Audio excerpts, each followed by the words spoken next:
You're watching and listening to Breakfast on GB News. Let's take a look at today's front pages for you now. And the Times leads with the surgeon under investigation for 350 breast cancer deaths. The Observer says a mega strike by nurses will affect all hospitals. And the Mail leads with police foiling a plan to wreck the Grand National. The Express this morning says the royal family risk becoming too distant from the nation. The Telegraph says smart motorways won't be built anymore.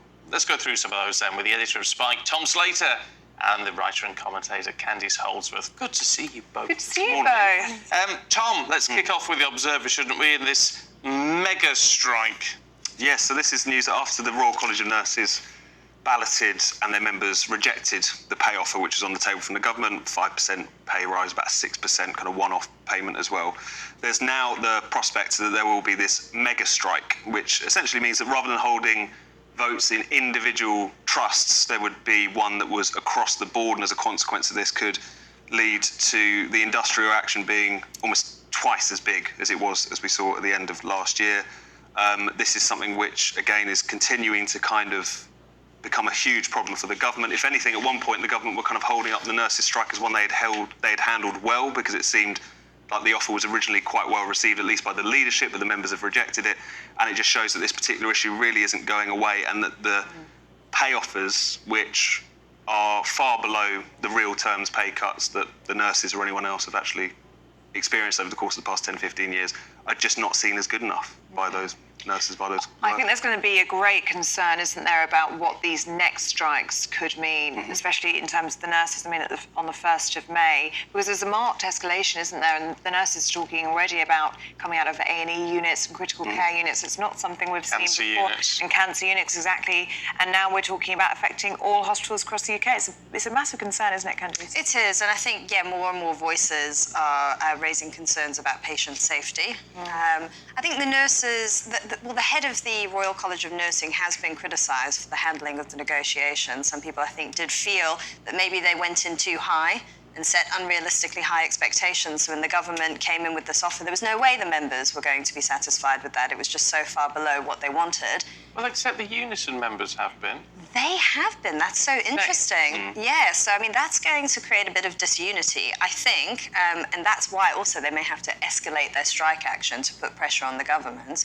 It is a bit of a blow for Rishi Sunak, because I think he wanted to get this wrapped up before the election. This is going to cause problems for them. Yeah, OK. Can we have a look at smart motorways, Candice? This is in the Telegraph. Yes. No new ones, still keeping the old ones for now. Yes, anyway. yes. So this is such a big story. So the front page of the Telegraph, Rishi Sunak's decided to no longer go ahead with, I think, about 14 new smart motorways that were due to be built after campaigning groups, road safety groups, basically said that they're not safe. And they've been linked to about 40 deaths so far. From what I know, they're very unpopular. Most motorists I know don't trust them, don't like them, don't want them. They haven't worked. Yeah. I mean, is this about? I mean, he said, that there needs to be driver confidence, but is this about listening to the drivers and the campaigners, or is this about saving money? Because it's saving £1 billion. Yes, well, originally they were supposed to be a money-saving device. It was, instead of building extra road, you just convert one lane into the hard shoulder. I'm not sure, actually. I think with Rishi Sunak, he does listen to the campaigning groups, and I think he does things that he thinks will be popular because of the election.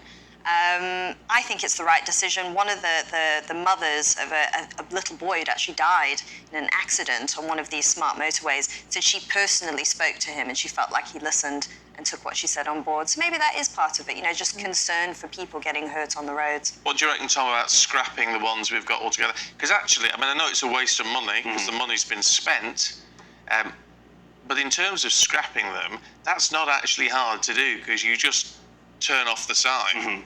And let everyone know that, we're back to normal. And it seems like, as you say, there has been a lot of money spent on this, but at the same time, it's just become so clear that this was always a kind of too clever by half sort of solution. You see this time and time again, where even if you grab 5 people in the street and said, do you think this is a good idea, they'd have probably told you no.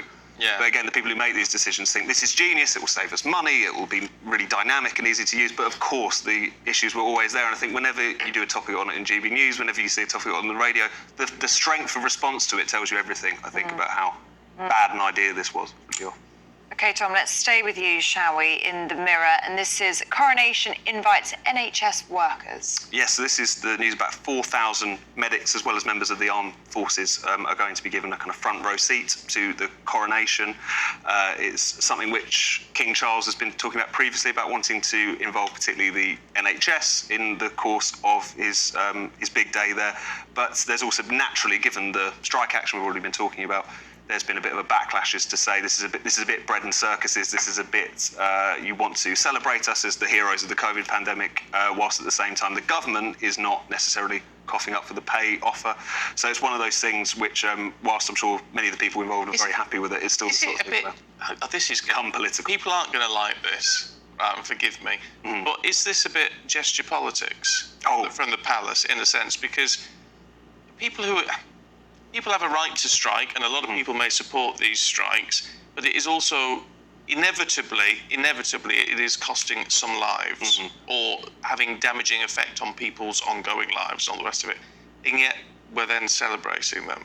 I don't know, it doesn't sit quite right with me. So I think it is gesture politics. I wouldn't necessarily say that in terms of is the palace, putting their thumb on the scale in relation to the strike. Actually, I think we can kind of bracket that off. But there is something about how Charles in particular, and you've seen it in the papers in recent weeks, wanting to make statements about slavery reparations, wanting to bring the NHS and to hug the NHS and so on in the course of his coronation. There is a kind of sense in which he's trying to connect... Considering he's probably never used the NHS. No, exactly. I mean, he's kind of... He likes alternative medicine, as we know. But it does seem like he's trying to connect with the public on the basis of what, your average Guardian editorial would suggest the public are concerned about. That does seem to be part of what he's doing, and seems to be, even though, I think it's largely uncontroversial to give soldiers or nurses a front row seat at the coronation. But in general, this approach does reek of gesture politics. I don't know. I do think this is pretty standard. The royal family, at any occasion, whether that be the Jubilee or even the Queen's funeral, they invite the NHS. I mean, it's seen as the jewel in Britain's crown. I mean, alongside the royal family, it's the pride of Britain. I mean, yes, the strikes do let them down, but it's world leading. Yeah, but, well, is it though? Well, it used to be.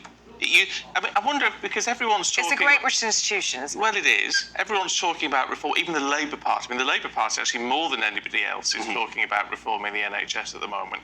And I wonder if this sort of holding everyone who works in the NHS up as an angel, if you like, actually reduces our chances of any sort of reform. Oh, it does. I mean, for years, that conversation was just shut down completely. You couldn't criticise it in any way. And speaking of reform, you want to privatise everything. I think now there is a more nuanced discussion going on. And I think even people within the NHS say that. I mean, there have been a number of articles just saying that working in the NHS with the staff shortages and the very poor workforce planning makes it very difficult. One thing I will say, though, with these strikes going on is it seems to always be between the unions and the government, but very few people address NHS management, the people who are doing the day-to-day planning for staff, for the workforce. And I do think that needs to be brought into the conversation. I mean, no one ever mentions the CEO of the NHS, Amanda Pritchard. I don't think that would be the same if it was a private sector company. No. Oh, interesting. Meanwhile, sticking with the monarchy, and I wonder partly if this is why the monarchy does it. The Express is saying that they're being warned about becoming too distant to us, the people. Yeah, this is an interesting story. So the think tank Civitas did a study of royal appearances over the years from, I think, about 2014. So in 2014, there were just over 3,000 royal engagements, to last year, just over 2,000. So that's quite a drop. Yeah. And they're saying that this might not be a good thing for the monarchy. If the monarchy becomes less visible, they can become less relevant, and maybe they need to step it up a little bit. That's also a criticism, of course, of Charles's idea of a slimmed-down monarchy. I don't know if I agree. I kind of think that when they're not in our face so much, we tolerate them more. I think the more we see of them, actually, the more people get irritated. Like the whole Harry and Meghan drama, but that's something I only know anecdotally. They were saying in the article maybe they could bring in the princesses, Beatrice and Eugenie. But I don't know. I've always heard a lot of criticism of having lots of working royals. People would prefer that they do something outside of that. So I'm not sure I agree with this article. Okay, let us know what you think about that one. GBViews at GBNEWS.uk. Yeah. More royals on the front line of royal duty, or get on with the job and actually do something proactive and I don't know. I don't know. Well, one of the suggestions in the article is that you focus on the younger royals, so who are very, very popular, such as the Prince and Princess of Wales. What do you make of that, Tom? Well, I think there's a tendency to look at this question the wrong way around because, I mean, first of all, the monarchy is naturally going to be distant from the public. You know, this is one of in my view, kind of the regrettable things about the whole institution. But nevertheless, there's this idea, again, as if they've got some young kind of PR whiz, and you want to upfront the young ones. They're relatable, they're interesting, they're fresh faces or whatever. And the thing about even William and Kate is that they still have some kind of, you might say, kind of Harry and Meghan tendencies. They want to kind of open up about their feelings. They want to talk about their mental health. There's a tendency to want to kind of not really. approach Though. the You can't really compare the two. I think they've done a few. They started in quite a similar space. I mean, that was when Prince Harry first started opening up. It was when him and William put together this Heads Together campaign, and they both openly talked about their struggles and so on. But that's now we just need to bang their heads together. I guess what I'm saying is they tend to have this approach of, I think the thing that really works with the public, I think the thing that stood the monarchy in good stead is this sense of we're public servants, we're here for you and so on. Whereas I think this kind of public emoting, which Harry and Meghan are a much more extreme form of, but I think even many of the other younger royals like to get involved in, the more people have of that, the kind of soul-bearing stuff, is where people start to have enough of it. Yeah, no, I think you're right, really. It's not very British, is it, really? It's not very British at all. But also, it's like, I think there's an element of stop whining up. The rest of us just have to get on with it. Yeah. And you're all whining on, or whatever. Oh, yes. When people hear about Harry obsessing over where he was going to sit at the coronation, they just roll their eyes. Yeah, you know? yeah. Oh, But it does seem shame, like at touch, least doesn't got an it? invite. Yes. All and the rest of us. And forgive us if we're doing all coughing away. The office has been fumigated this morning. And I think there's still remnants of it. So if we're still alive by 9:30, you're doing all right, really. We'll be doing well. It is a bit musky in here, isn't it? Can you feel it? I can feel it. Well, just say if there are any fruit flies or mice in my throat, they're well and truly dead by now. There you go. Hopefully we're not by the end of the show. No, hopefully not. Tom, Candice, thank you. We'll catch you with you a little bit later on. Thank you.